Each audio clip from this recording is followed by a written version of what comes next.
Good afternoon, everybody. It's May, 12th, 2020. Today we're going to talk about three specific bikes, but what they all have in common is they're all sloping top tubes or what they consider compact frames. That was really started by Giant with a TCR back in 1997, I believe. I forget. But anyways, this is the Trek Emonda, the Emonda ALR4. So the ALR4 uses the 300 series alpha aluminum frame with a full carbon fork. It's also a full Tiagra build. Cranks, rear derailleur, front derailleur. Uses a 105 cassette and a 105 chain. The wheels are disc brake, and the disc brakes are Tiagra. So the calipers are Tiagra. It is mechanical.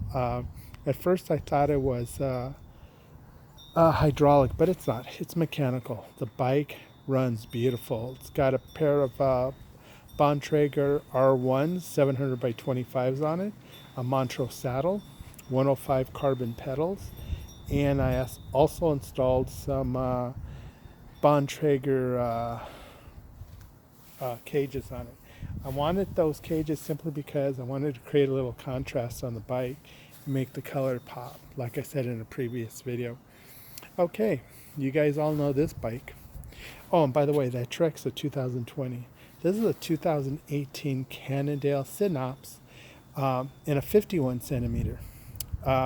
This is a 105 build with TRP calipers on disc brakes, 105 front derailleur, rear derailleur, and shifters. Everything else is basically Cannondale branded stuff besides the FSA cranks.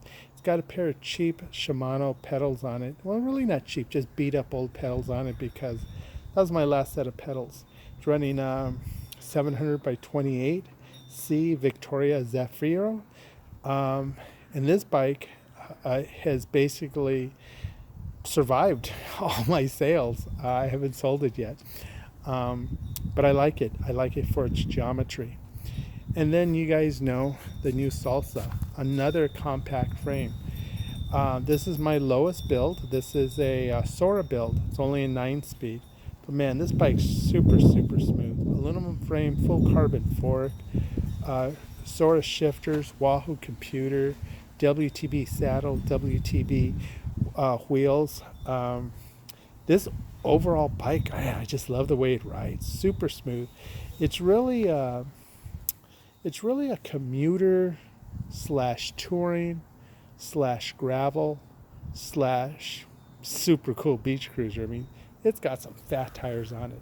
650B. This is my first bike with 650B, and actually it's really not. I keep forgetting 27.5s are 650B, and I've had them on a couple mountain bikes already. So I kept saying, wow, this is the first, it's officially the first road bike with 650B, and I really like that size. That size really is perfect for me since I only have a 30-inch inseam. I've eliminated toe overlap. Okay, so what do I think about the Cannondale versus the Trek? Well, you know, I've already compared the Cat 12 to it, and the Trek just rides beautiful.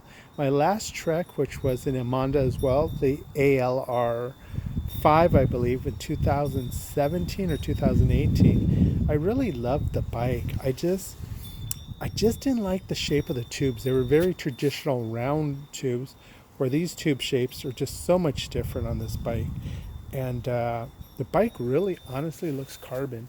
It reminds me of my Focus KO that I used to have with the Ultegra build on it. It rides just like it. It's stretched out just like it. Remember, the Emonda was designed to be a climbing bike. The Emonda SL, which is their lightweight bike, was specifically a tour bike, a bike to really, you know, kill that weight of, 6.4 or something like that kilos. The Cannondale is really an endurance bike, and it's when those endurance bikes first came out. Ted King uses a Synapse to ride a lot of gravel. Now he's on a different Cannondale. Who else used the Synapse? The Synapse was also used in Paris-Roubaix. It's just a more endurance frame, and it's really designed for rougher patches and long distance. And the Salsa Journeyman. It's just an affordable way to get into a 650B road bike, and I'm really glad I bought it. So let's compare the geometries of these two bikes. Let me push this up. Hold on a second. This video might get a little messy, and it did.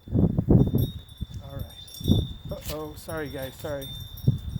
Oh, I don't want them to drop. There we go. So now you've got, they're almost set up identically. I got two spacers on top, flipped over the stems. Saddle height is identical. And look at that frame geometry.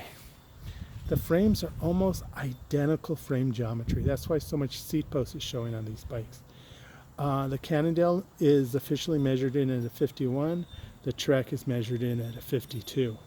But yeah, they're almost identical. They're both alloy frames. So which do I prefer? Man, I love the way the Trek looks. But the Cannondale is just super classy and white. Can't go wrong with Cannondale. You just can't go wrong. And that Salsa, like I keep telling you guys, it's a fun bike. So if you guys have any questions, let me know.